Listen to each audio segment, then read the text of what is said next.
दृष्टि आईएएस के टुडे जी के प्रोग्राम में आपका स्वागत है। शुरुआत करते हैं पिछले अभ्यास प्रश्न से, जिसमें हमने आपसे पूछा था फोर्टालेजा डिक्लेरेशन किस संगठन से संबंधित है। आपके ऑप्शन थे option A BRICS, option B ASEAN, option C SAARC या फिर ऑप्शन डी बिम्स्टेक। इस प्रश्न का सही उत्तर है विकल्प ए ब्रिक्स। आप में से कई व्यूअर्स ने कमेंट बॉक्स में इस प्रश्न का एकदम ठीक जवाब दिया है।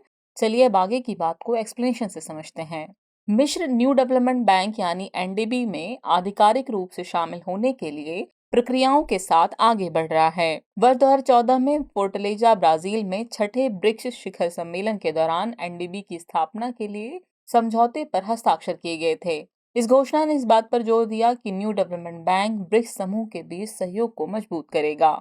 ये वैश्विक विकास के लिए बहुपक्षीय और क्षेत्रीय वित्तीय संस्थानों के प्रयासों का पूरक होगा। इस प्रकार यह सतत और संतुलित विकास को योगदान देगा, इसलिए विकल्प ए सही है। यानी इस प्रश्न का सही उत्तर है विकल्प ए ब्रिक्स।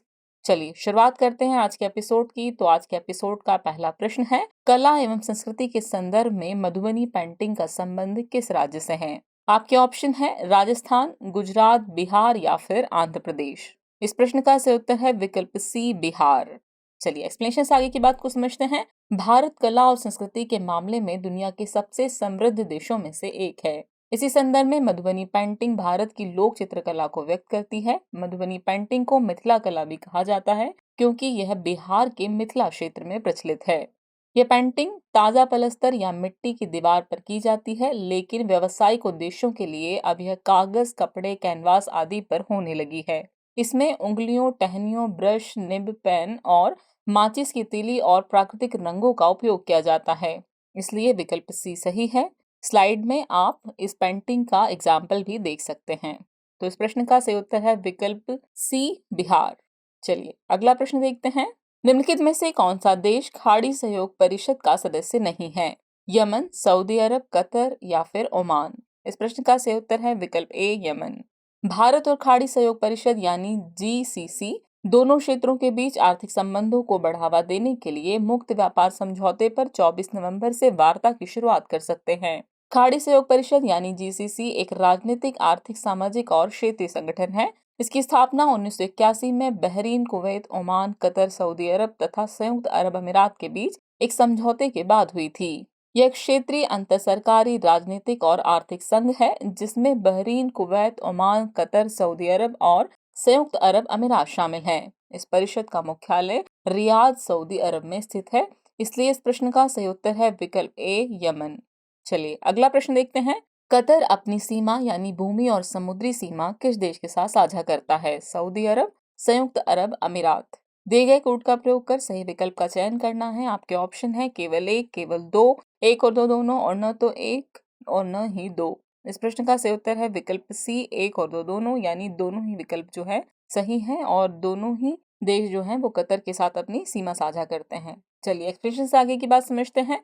कतर फीफा विश्व कप 2022 की मेजबानी कर रहा है। आपको बता दें कि कतर एक प्रायद्वीपीय अरब देश है। ये पूर्वी सऊदी अरब के साथ सीमा साझा करता है, जहां ये प्रायद्वीप मुख्य भूमि से जुड़ता है। कतर की एकमात्र भूमि सीमा सऊदी अरब के साथ लगती है, जबकि ये बहरीन, ईरान और संयुक्त अरब अमीरात यानी यूएई के साथ समुद्री सीमाएं साझा करता है, इसलिए विकल्प सी सही है। यानी एक और दो दोनों ही देश कतर के साथ सीमा साझा करते हैं। चलिए अगला प्रश्न देखते हैं। संयुक्त राष्ट्र जलवायु परिवर्तन सम्मेलन यानी UNFCCC का COP28 किस देश में आयोजित होगा। डेनमार्क, मिस्र, संयुक्त अरब अमीरात या फिर केन्या। इस प्रश्न का सही उत्तर है विकल्प सी संयुक्त अरब अमीरात।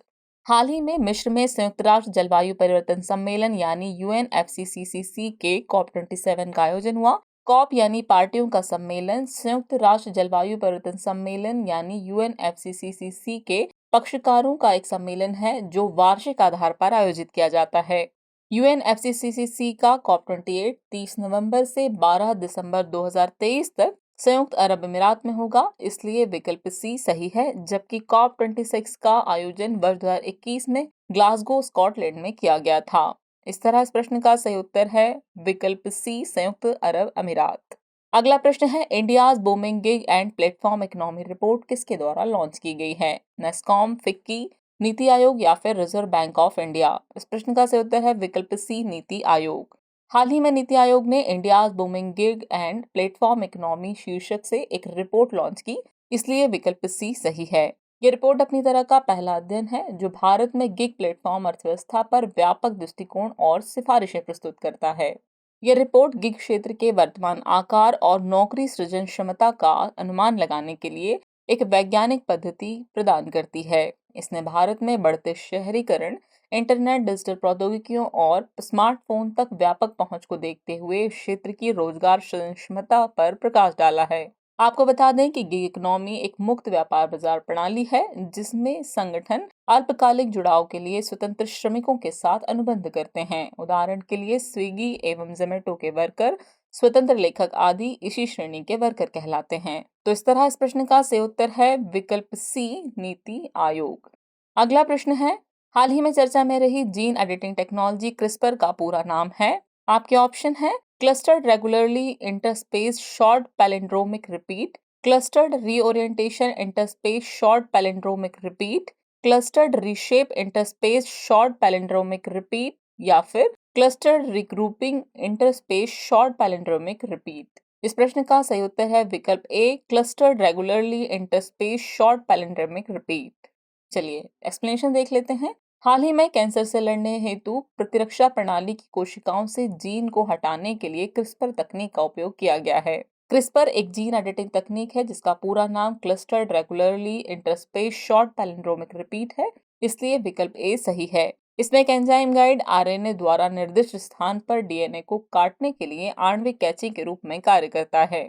हालांकि इस तकनीक में बाहर से किसी नए जीन को शामिल नहीं किया जाता है। इस तरह इस प्रश्न का सही उत्तर है विकल्प A, clustered regularly interspace short palindromic repeat. अगला प्रश्न है, उत्तरी अटलांटिक संधि संगठन यानी नाटो का मुख्यालय कहाँ स्थित है? पेरिस, बर्लिन, ब्रसेल्स या फिर वॉशिंगटन? इस प्रश्न का सही उत्तर है विकल्प सी, ब्रसेल्स। हाल ही में नाटो महासचिव जेंस स्टोल्टेनबर्ग ने स्पेन के मैड्रिड में नाटो संधि सभा के 68वें वार्षिक सत्र में हिस्सा लिया। उत्तर अटलांटिक संधि संगठन या नाटो उत्तरी अटलांटिक संधि द्वारा स्थापित एक सैन्य गठबंधन है।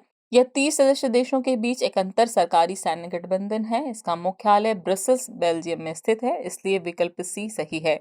आपको बता दें कि शुरुआत में इसका मुख्यालय लंदन में स्थित था, जिसे 1952 में पेरिस और 1967 में ब्रसेल्स, बेल्जियम में स्थानांतरित किया गया। इस तरह इस प्रश्न का सही उत्तर है विकल्प सी, ब्रसेल्स। चलिए अगला प्रश्न देखते हैं, राष्ट्रीय शिक्षा दिवस कब मनाया जाता है? आपके ऑप्शन है 11 नवंबर, 12 नवंबर, 13 नवंबर या फिर 14 नवंबर।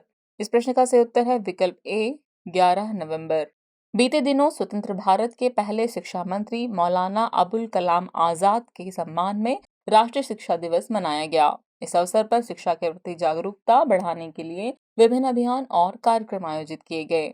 आपको बता दें, मौलाना अबुल कलाम आजाद का जन्म 11 नवंबर 1888 को हुआ था, इसलिए हर साल 11 नवंबर को राष्ट्रीय शिक्षा दिवस मनाया जाता है। इस प्रकार विकल्प ए सही है। आजाद ने 1923 में और फिर 1940 से 1945 तक कांग्रेस पार्टी के अध्यक्ष के रूप में भी काम किया। इन्होंने इंडिया विंस फ्रीडम और गुबर एक खतीर सहित कई किताबें लिखी है। इस तरह इस प्रश्न का सही उत्तर है विकल्प ए, 11 नवंबर। चलिए अगला प्रश्न देखते हैं, डिजिटल भुगतान समाधान ई रूपी को किसने लॉन्च किया है?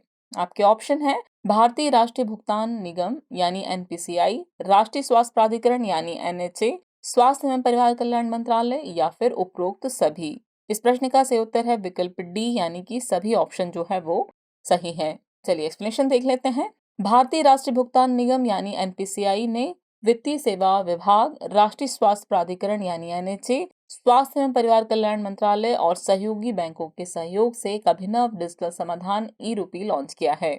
ई रूपी डिजिटल भुगतान के लिए एक कैशलेस और संपर्क रहित साधन है। ये मूल रूप से एक डिजिटल वाउचर है जो एक लाभार्थी को उसके फोन पर एसएमएस या क्यूआर कोड के रूप में मिलता है। यह एक प्रीपेड वाउचर है जिसे वह स्वीकार करके किसी भी केंद्र पर रिडीम कर सकता है। संपर्क रहित ई रूपी आसान और सुरक्षित है क्योंकि ये लाभार्थियों के विवरण को पूरी तरह से गोपनीय रखता है, इसलिए विकल्प डी सही है। इस तरह इस प्रश्न का सही उत्तर है विकल्प डी, उपरोक्त सभी यानी सभी ऑप्शन जो है वो सही हैं। चलिए अब आज के एपिसोड के आखिरी प्रश्न पर पहुंच गए हैं हम लोग। तो आखिरी प्रश्न है, न्यू स्पेस इंडिया लिमिटेड यानी NSIL के संदर्भ में निम्नलिखित कथनों पर विचार कीजिए। कथन 1 है, यह इसरो की व्यावसायिक शाखा है। कथन 2 है, यह अंतरिक्ष विभाग के प्रशासनिक नियंत्रण के अधीन कार्य करता है। उपरोक्त कथनों में से कौन सा या कौन से कथन सही है या फिर है केवल एक, केवल दो, एक और दो दोनों, और न तो एक न ही दो। इस प्रश्न का सही उत्तर है विकल्प सी यानी एक और दो दोनों ही कथन सही हैं। चलिए आगे की बात को एक्सप्लेनेशन से समझ लेते हैं। हाल ही में भारत ने अंतरिक्ष उद्योग के निजी क्षेत्र को बढ़ावा देने के लिए विक्रम एस रॉकेट सफलतापूर्वक लॉन्च किया गया। आपको बता दें कि भारतीय अंतरिक्ष एजेंसी इसरो की वाणिज्यिक शाखा के रूप में न्यू स्पेस इंडिया लिमिटेड यानी NSIL की स्थापना की गई थी, इसलिए कथन 1 सही है। यह अंतरिक्ष विभाग के प्रशासनिक नियंत्रण के तहत भारत सरकार के पूर्ण स्वामित्व वाली कंपनी है, इसलिए कथन 2 सही है। इस तरह विकल्प सी सही होगा क्योंकि दोनों ही कथन सही है। इसका प्राथमिक उत्तरदायित्व भारतीय उद्योगों को उच्च प्रौद्योगिकी अंतरिक्ष से संबंधित गतिविधियों को शुरू करने में सक्षम बनाना है। इस तरह इस प्रश्न का सही उत्तर है विकल्प सी, एक और दो दोनों ही कथन जो है सही हैं। चलिए अब आज के एपिसोड का अभ्यास प्रश्न देख लेते हैं। राष्ट्रीय बाल अधिकार संरक्षण आयोग यानी NCPCR किसके उचित और प्रभावी कार्यान्वयन की निगरानी करता है? 3 अधिनियम बताए गए हैं। पहला, किशोर न्याय बच्चों की देखभाल और संरक्षण अधिनियम 2015। दूसरा, यौन अपराधों से बच्चों का संरक्षण यानी पॉस्को अधिनियम 2012। और तीसरा, मुफ्त और अनिवार्य शिक्षा का अधिकार यानी RTE अधिनियम 2009।